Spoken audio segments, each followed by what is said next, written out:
안녕하세요, 여러분. 오지민 작가입니다. 오늘은 지난 시간에 말씀드린 대로 치유와 회복이라는 이 책에서 두려움에 관한 챕터가 있어요. 그 부분에 관한 걸 오늘 조금 이야기를 해볼게요. 예, 이 호킨스 박사님의 책은 되게 여러 가지가 있어요. 놓아버림도 있고, 뭐 의식혁명, 호모 스피리투스, 나의 눈이라는 책도 있죠. 저는 예전에 놓아버림이라는 책을 제일 먼저 아주 오래전에 봤었는데, 그 놓아버림이라는 책을 아무리 들여다봐도 내가 뭐를 이해하고 있는지, 내가 지금 뭐를 읽고 있는지 전혀 가슴에 와닿지가 않았어요. 그냥 한 줄 한 줄 한 문맥 한 문맥 읽어 내려가는 것 자체가 되게 힘들었었거든요. 그래서 제가 그 아는 분에게 제가 여쭤봤어요. 도대체 놓아버림이 뭘 놓아버리라는 건지, 놓아버림이 그래서 어떻게 하라는 건지, 놓아버리기 위해서 포기하라는 얘기인가, 그냥 내려놓는다라는 얘기가 뭘 내려놓는지, 놓아버림이 뭔지, 그걸 아예 그냥 감조차 않았었던 그런 상황에서 놓아버림 책을 그렇게나 열심히 읽었었거든요.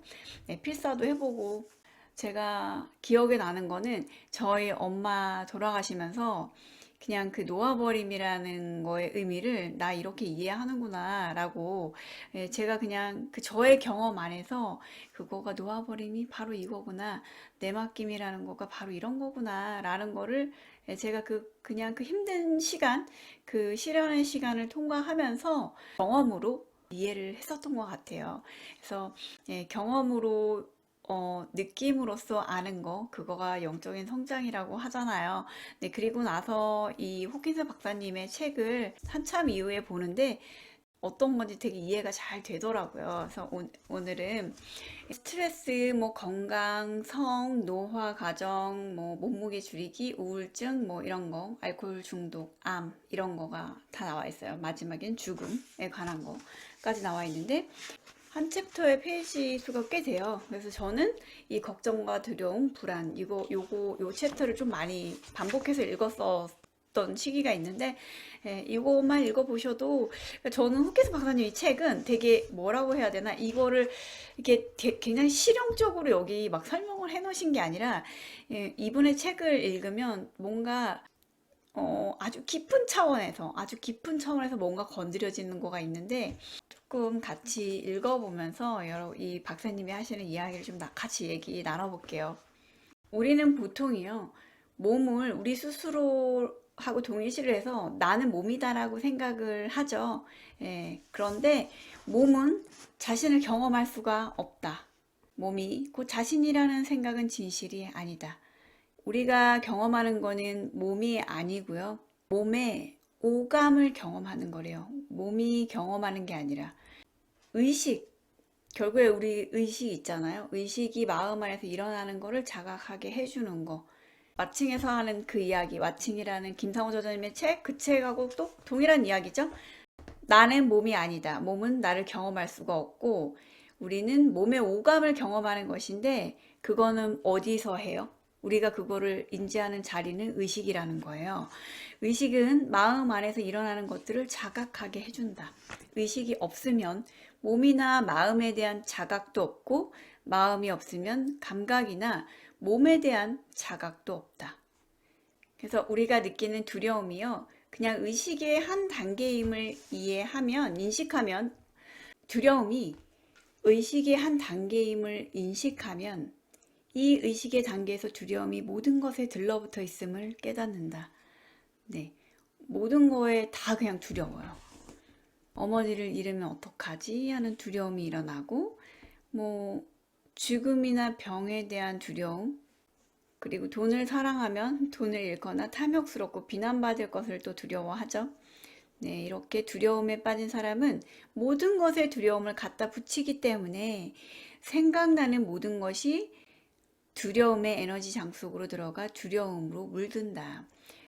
그 외부의 상황이나 현상 때문에 우리는 그거가 두렵다라고 생각을 하지만, 이 두려움이라는 거의 근원은 우리 안에 내부에 우리 감각으로 우리가 자꾸 느끼는 거, 우리 안에 원인이 있다라는 거, 그걸 먼저 알아차리라는 거가 우선이라고 말씀을 하시거든요. 그래서 문제는 두려움 자체가 아니라 두려움이라는 에너지 장이다. 두려움이라는 이 에너지 장도 통제할 수 있대요. 두려움의 근원이 바로 우리 자신이기 때문이다. 우리 뭐 예를 들면은 뭐 강도나 뭐 외부에 뭐 나를 두렵게 하는 이런 상황이나 이런 거가 두려움의 원인이라고 생각하지만 두려움의 근원은 내 안에 있다라는 거. 그래서 두려움의 근원이 우리 자신이기 때문에 이 장도 나 스스로 통제할 수 있다라는 이야기.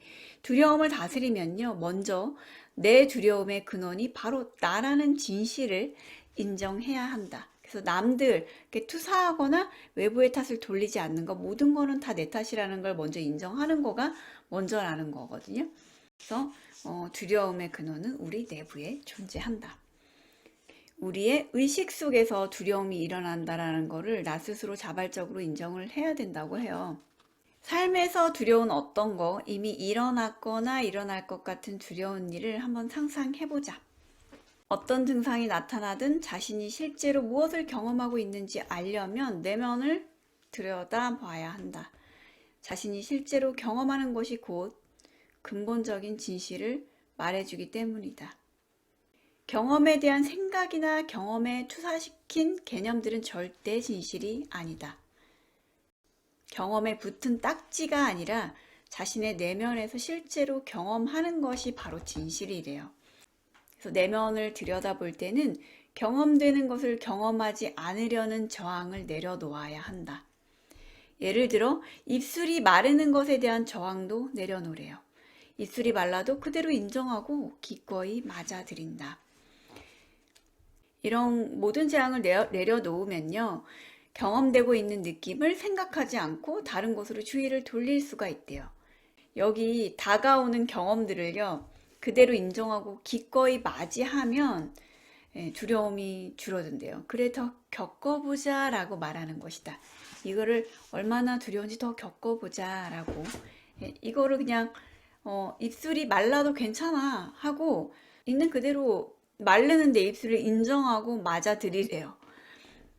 우리는 두려움이 일어나는 거를 정말 끔찍이도 싫어하죠. 그래서 두려움을 느끼는 이것조차 온전하지 않다고 생각을 하고요. 두려움을 정말 억눌러 버리기 때문에 두려움이 여기 있다라는 것조차 잊어버린대요. 인식하지 못하고. 그러면 두려움이 계속 쌓여만 가겠죠? 네. 그러면 붉은 선에 바늘이 이렇게 다다르면 두려움의 에너지는 스스로 표출을 하기 시작한대요. 두려움이 우리의 경험 위로 흘러넘쳐 경험을 물들이기 시작하는 것이다. 네. 삶 자체가 그냥 두려움이 돼버린다라는 이야기. 이럴 때 잘 관찰하지 않으면, 나의 내면을 인식하지 못하면, 자각하지 못하면요, 세상이 두려움을 만들어낸다고 착각하고 세상을 탓하게 된대요. 그러니까 상황이나 환경 탓, 저것들 때문에 내 안에 두려움이 자꾸 일어난다라고 생각을 하는 거. 그래서 세상을 향해 투사된 두려움이 사실은 우리 스스로가 만들어낸 것이라는 사실도 깨닫지 못한대요. 이렇게 남 탓을 하고 세상에 투사를 하다 보면 두려움이 우리 스스로 우리 감각으로 자꾸 만들어내고 있다라는 거를 깨닫지도 못한다라는 거. 그러므로 자신이 쌓아둔 두려움의 근원임을 인정해야 한다. 계속 인정하라는 이야기가 나와요. 더 겪어보자 라고 여기 써놓으셨잖아요. 두려움은 내 안에서 나오는 거 더 겪어보자. 인정하자. 입술이 말라도 괜찮아. 라고 두려움을 받아들이고 이 두려움을 모두 흘려보낼 기회를 기다려야 한다. 두려움에서 근본적으로 해방되는 길은 마음 깊이 순응하는 것이다. 자신이 두려워한다고 생각하는 것이 무엇이든 두려움의 내적인 경험과 감각은 그대로 존재한다. 두려움을 우리가 어떻게 해야 되냐. 그래서 우리가 정말 다루어야 하는 거는 이런 감각들을 우리가 알아차리는 건 거예요. 내 안에서 일어나고 두려움이 일어나는 근원은 나 자신이라는 거. 내가 자꾸 두려움의 감각을 느끼고 있는 거, 내가 원인이라는 걸 스스로 인정하고 그 두려움을 그냥 인정하는 거, 거기 있게 놔두는 거. 그리고 우리가 정말로 다루어야 할 것은 의식 속에서 경험하는 것 뿐이다. 내가 알아차리는 거, 의식 속에서 경험하는 것 뿐이래요. 그래서 이런 경험들에 저항하지 말고 경험들이 그냥 거기 존재하도록 허락해야 한다. 나 이런 두려움 있구나. 나 지금 내 안에서 두려움 있어. 나의 두려움의 근원은 나야. 라는 거. 이런 현상들에 집중하면 더 이상 생각에 주의를 기울이지 않게 되어 두려움이 줄어들기 때문이다. 네, 생각 자체는 두려움을 더욱 부추긴다. 그래서 저항하지 말고 그냥 나 두려움이 있구나 라고 거기 존재하도록 허락해야 된대요. 두려움도 내면의 정서적 경험에 불과함을 깨닫고, 두려움도 내면의 정서적 경험인 거예요. 지금 너무 중요한 이야기가 나와요. 두려움도 내면의 정서적 경험에 불과함을 깨닫고 두려움에 대한 감각도 쉽게 다룰 수 있다. 정말로 이 타들어가는 입술을 그대로 놔둘 수 있을까? 물론 난 그럴 수 있어. 자신에게 이렇게 말해주래요. 나는 이렇게 타들어가는 입술을 그냥 놔둘 수 있을까? 그래도 돼? 라고 생각이 들죠. 물론 난 그럴 수 있어 라고 자신에게 말해주래요. 그리고 부정적인 감정을 제거하는 다른 또 하나의 기법은요, 이런 감정들과 관련된 심상, 즉 부정적인 감정들을 끌어당기고 확대시키는 심상들을 내려놓는 거래요. 이 이미지들을 부정하고 이런 이미지들을 탐닉하고 싶은 유혹을 버리기만 하면 된다. 자꾸 우리가 끌어오려고 하는 거, 이런 유혹을 버리래요. 자신이 경험자임을, 상황이나 일을 경험하는 방식을 세운 것이 바로 자신임을 인정하기 시작하면 두려움이 의식 속에서 일어나는 경험에 불과함을 알기 때문에 무엇에 대한 두려움이라는 식으로 딱지를 붙여서 두려움의 실체를 부여하는 일을 더 이상 하지 않는다. 네, 이렇게 실체를 부여하다 보면 두려움이 끝도 없이 이어진대요. 뭐뭐에 대한 두려움, 이런 딱지, 이런 거를 내려놓고 자꾸 이거를 이미지, 그러니까 감정들을 자꾸 끌어당기고 확대시키는 이런 심상들을 내려놓는 거, 이거에 자꾸 불을 붙이는 거를 그냥 그거를 꺼버리는 거, 거기에 에너지를 주지 않는 거. 그래서 여기 박사님은 모든 두려움의 궁극에는 죽음에 대한 두려움이라고, 몸의 죽음에 대한 두려움과 연관되어 있음을 발견할 거래요. 내가 뭐가 지금 두려워? 최악의 시나리오를 써보는 거를 되게 여기 강력하게 권한다고 써놓으셨는데, 나는 왜 이것을 두려워하는가? 내가 지금 특별히 두려워하는 그런 거를 적어보시면, 자문을 계속 하다 보면 질문에서 또 다른 두려움을 발견하게 되고, 계속 결국에 그 끝에 가보면 궁극에는 죽음에 관한 두려움이 연관되어 있다라는 것을 알게 되는데요. 이 죽음을 두려워하는 거는 결국에 뭐예요?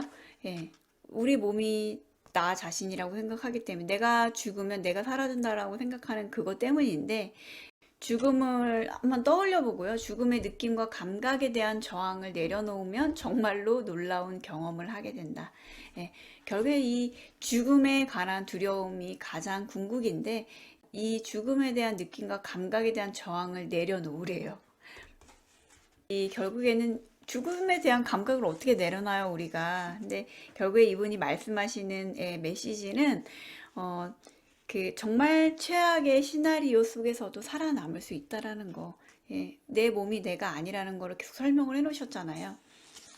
최악의 시나리오를 자꾸 써보면요, 이렇게 두려움도 쉬들어 버린대요. 이 방법을 계속 실천해 보시면 무언가가 우리 내면에 두려움을 키워오고 있었음을 인식하게 된다. 두려움에 대한 두려움이 자꾸 사라질 수밖에 없다. 라는 말씀. 그리고 우리 경험의 근원이 바로 우리 자신인 거를 알라. 우리 경험의 지배자가 바로 자신임을, 자신이 두려움보다는 더 큰 존재임을 인정하는 거, 그거가 유일한, 우리를 두려움에서 보호할 수 있는 유일한 보호책이라는 거. 네, 이 박사님이 꼬박 2주 동안요 두려움을 안고 돌아다닌 적이 있대요. 근데 어떤 것 때문인지는 안 써놓으셨는데 두려움을 계속 흘러나오도록 하셨대요. 나 두려움을 계속, 그래, 두려움을 더 느껴보자 라고 여기 써놓으셨잖아요, 앞에.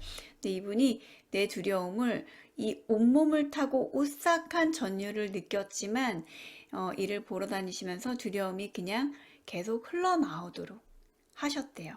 그래서 언젠가는 두려움이 바닥날 것임을 알고 있었기 때문이다. 네, 라고 해놓으셨어요. 두려움이 존재하는 것을 의식 차원에서 다뤄야 된다라는 거. 네, 우리가 두려움보다 훨씬 더 큰 존재임을 알아차리고 이 감정과 나를 동일시하지 않는 방법. 예, 그거를 하시려면 두려움이 거기 있음을 계속 인정하시는 거. 그리고 최악의 시나리오를 계속 써내려가다 보면 이거 진짜 있지 않은 허상이라는 걸 알게 되고, 사실 우리가 죽음에 대한 가장 근원적인 거를 두려워하고 있다라는 거. 예. 또 두려움조차도 더 겪어보자. 그냥 두려움이 거기 있어. 내 안에 두려움이 있어라는 걸 인정하는 거. 예, 그거가 중요하다라는 거. 또 세상이 두려움을 만들어낸다고 착각하고 세상을 탓하게 되는 거가 아니라, 네, 두려움은 내 안에 자꾸 만들어내는 거. 두려움의 근원은 나라는 거. 예, 내가 두려움의 근원이라는 걸 알면 상황은 바뀔 수 있죠. 예, 그래서 두려움도 억누르려고 하는 게 아니라 내 안에서 그냥 하나의 경험일 뿐이라는 걸 인식하고 인정하는 거가 중요하다라는 거. 그 이야기 좀 나눠봤어요. 이 두려움이라는 거는 두려움의 실체를 알았다고 해서 뭐 두려움이 한순간 사라지는 것도 아니고, 또 실질적으로 우리가 일상을 살면서 이 두려움을 놓아버릴 수 있는 그런 구체적인 이런 팁들은 내가 그냥 해보는 수밖에 없어요. 나 그냥 계속 이 두려움 또 가져오려고 하는구나. 또 이거 예전 걸 또 가져오려고, 또 익숙하게 내가 느끼는 거 또 느끼려고 하는구나라는 걸 알아차리는 거. 그리고 두려움은 내 안에서 아, 나 또 두렵구나라는 걸 의식으로 알아차리기만 하셔도, 예, 지금 영상을 보고 계신 분들은 아마 내 안에서 모든 거의 근원이 다 나 자신이라는 걸 아마 여러분들은 조금 아시는 분들이시잖아요. 예, 그래서 그거를 인정하고 내 안에서 두려움이 일어나는 거, 그 근원이 나라는 거를 우리가 알고 그 두려움을 그냥 거기 있게 놔두는 거, 두려움을 더 느껴보자 라고 해보는 거, 그리고 끊임없이 내 두려움이 흘러나올 수 있도록 허용하는 거. 두려움도 결국에는 바닥난다라는 걸 알고 계셨기 때문에 그 두려움 자체가 표현되는 거를 허용하셨다라는 거. 그 말씀 드리고 싶어요. 우리가 살면서 두려움이라는 거를 계속 갖다 붙이지 않을 수가 없죠. 그런데 자각만 하셔도 의식으로 그냥 경험하는 거, 내 안에서 나의 의식으로 경험하는 거, 그 중 하나, 그 일부일 뿐이라는 거를 받아들이시면 이 두려움 자체라는 걸 억압하기보다는 그냥 있을 수 있게 놔두는 거. 오히려 그럴 수 있을 때 역설적으로 두려움도 점점 사라지고, 그게 실체라는 걸 자꾸 우리가 의미를 부여하지 않으면 그거 자체가 그냥 허상이 돼버리는 거가 아닐까라는 생각 들어요. 여기 또 죄책감에 관한 부분도 나오는데, 죄책감을 또 상쇄할 수 있는 거는 또 용서라는 그런 또 메시지가 나오거든요. 이것도 또 다음에 이 호키스 박사님의 또 책 제가 너무 너무 사랑하고 오래전부터 막 되게 독파하려고 노력하고 애썼던 부분들이 되게 많아요. 그래서 뭐 자부심이나 죄책감 뭐 이런 거. 지금 여기 죄책감 이야기 나오면서 타인과 나를 용서하는 그런 부분이 또 나오는데, 그것도 다음 시간에 또 여러분 기회 되면 같이 이야기 나눠보는 시간 가져볼게요. 오늘도 들려주셔서 감사합니다. 여러분 다음 시간에 또 도움이 될 수 있는 내용으로 찾아올게요. 감사합니다, 여러분.